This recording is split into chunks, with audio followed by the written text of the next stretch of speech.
Semoga Bapak dan semua keluarga dalam keadaan sehat walafiat. Semoga Bapak masih kenal saya, Pak. Saya Usman Amiruddin, teman Bapak di Yayasan Amal Sahabat Kota Solo. Pada saat itu, Bapak utusan teman ke rumah saya, menyampaikan keinginan Bapak untuk menjadi calon wali kota Solo dari Partai Amanat Nasional. Kebetulan saat itu saya adalah salah satu anggota Majelis Pertimbangan Partai.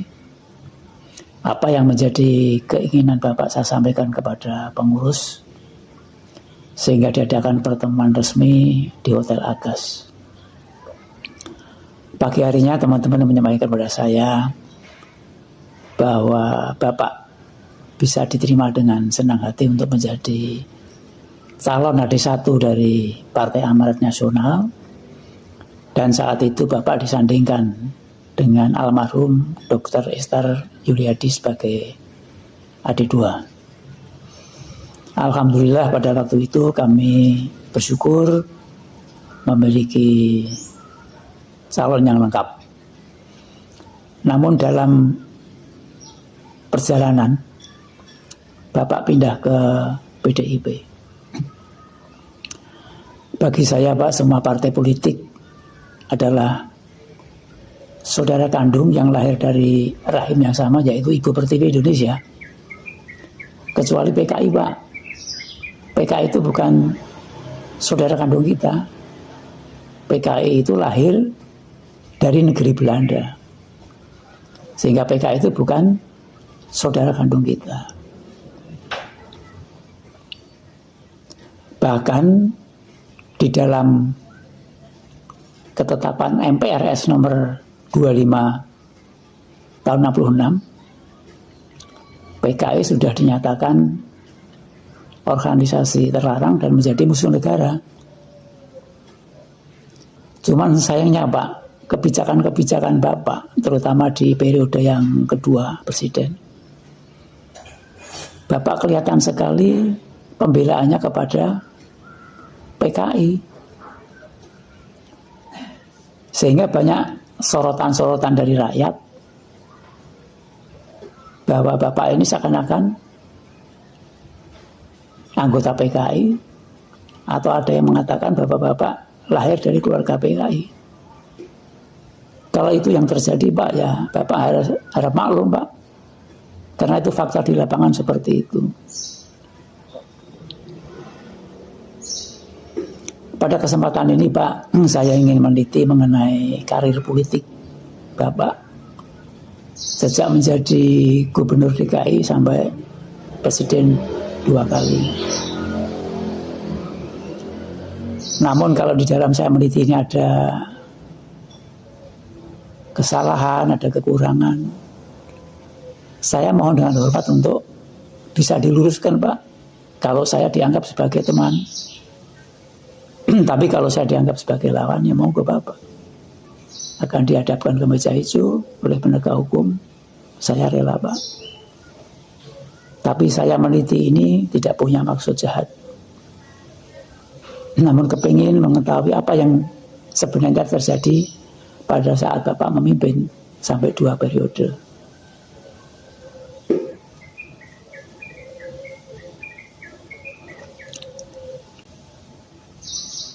Pada suatu saat Bapak ingin menjadi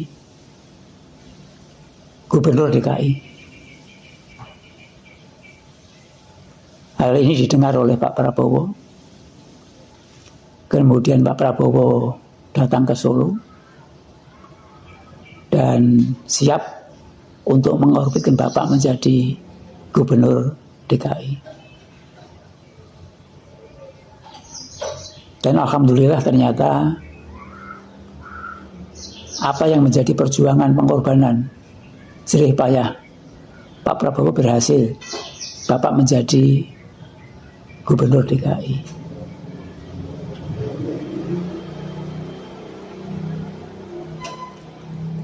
Saya melihat dan mempercayai bahwa tahun 2014 pada Pilpres Bapak akan membantu Pak Prabowo berhasil menjadi presiden. Namun ternyata yang terjadi sebaliknya. Bahkan Bapak berhadapan dengan Pak Prabowo. Bagi saya Pak ini seperti air susu dibalas dengan air tuba. Tapi tak apalah. Toh Pak Prabowo menerima dengan legowo. Setelah Bapak menjadi gubernur DKI, saya perhatikan Bapak sudah lepas dari kendali Pak Prabowo dan diambil alih oleh oligarki kapital. Siapa itu oligarki kapital? Menurut saya Pak ada 4 unsur. Yang pertama adalah para konglomerat hitam, di mana para koruptor kelas kakap ada di dalamnya. Kemudian yang kedua 9 naga. Yang ketiga para pengkhianat bangsa, baik yang ada di lingkaran istana maupun di luar istana. Yang keempat hampir semua ketua-ketua umum partai politik di tingkat nasional. Inilah yang menyebabkan kebijakan-kebijakan Bapak sejak menjadi presiden pada periode yang pertama dan kedua. Kebijakan-kebijakan Bapak lebih menguntungkan oligarki kapital, menguntungkan kekuatan asing dan asing, dan banyak merugikan rakyat, merugikan kedaulatan bangsa dan negara. Karena kebijakan-kebijakan Bapak ini lebih menguntungkan oligarki kapital yang di-backup oleh kekuatan asing dan asing.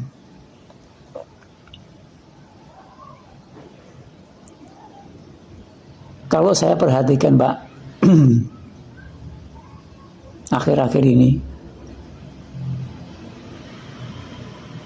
walaupun Bapak sudah bukan menjadi presiden lagi, namun Bapak kelihatannya masih ingin menguasai bangsa dan negara ini dengan cara-cara yang sungguh sangat saya sayangkan. Gerakan-gerakan Bapak mudah dibaca oleh rakyat, Pak. Yang pertama, Bapak memobilisasi massa untuk berbondong-bondong silaturahmi ke rumah Bapak.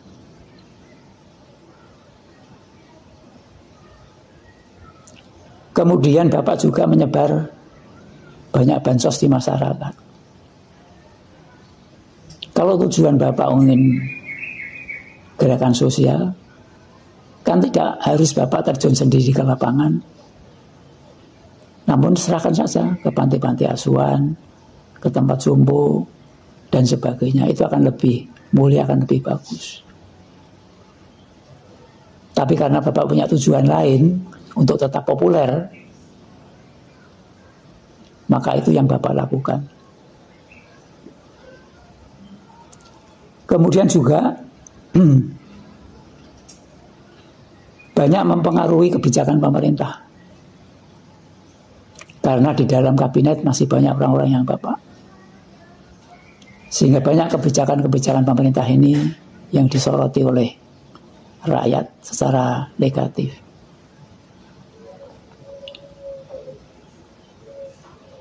Karena masih banyak menteri-menteri Bapak yang ada di dalam kabinet.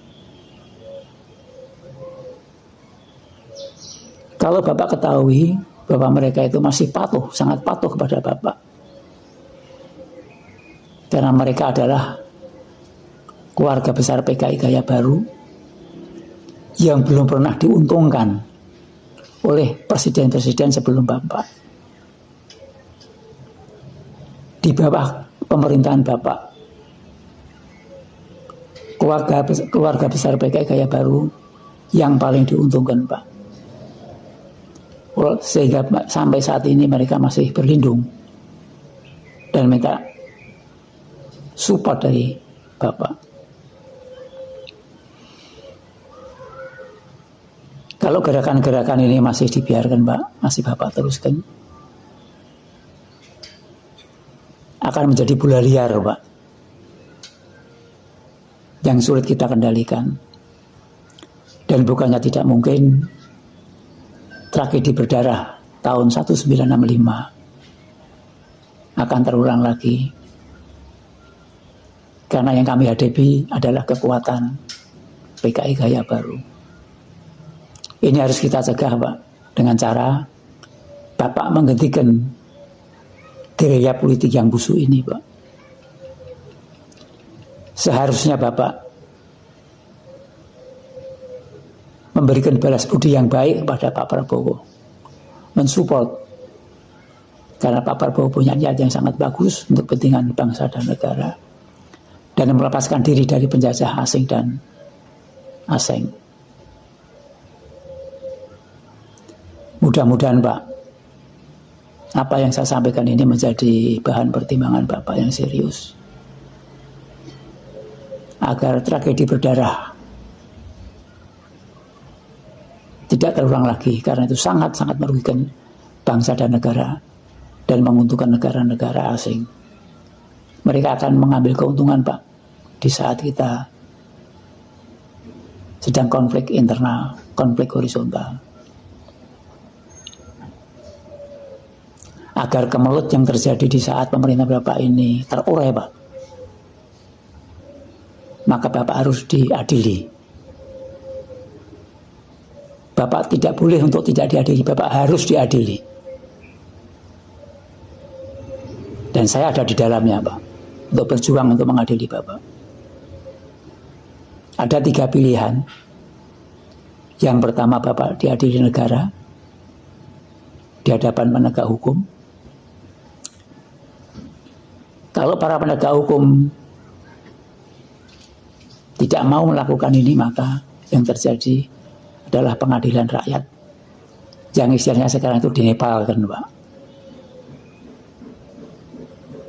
Ini sangat tidak enak, Pak, bagi kita semua. Tapi jangan dipaksa kami untuk mengarah ke situ. Oleh karenanya aparat penegak hukum harus mau memenuhi tuntutan rakyat. Kemudian yang pilihan yang ketiga, Pak, ini yang sangat elegan. Bapak memberikan laporan pertanggungjawaban di forum MPR, menyampaikan permintaan maaf, dan membongkar seluruh persekongkolan jahat di mana Bapak ada di dalamnya.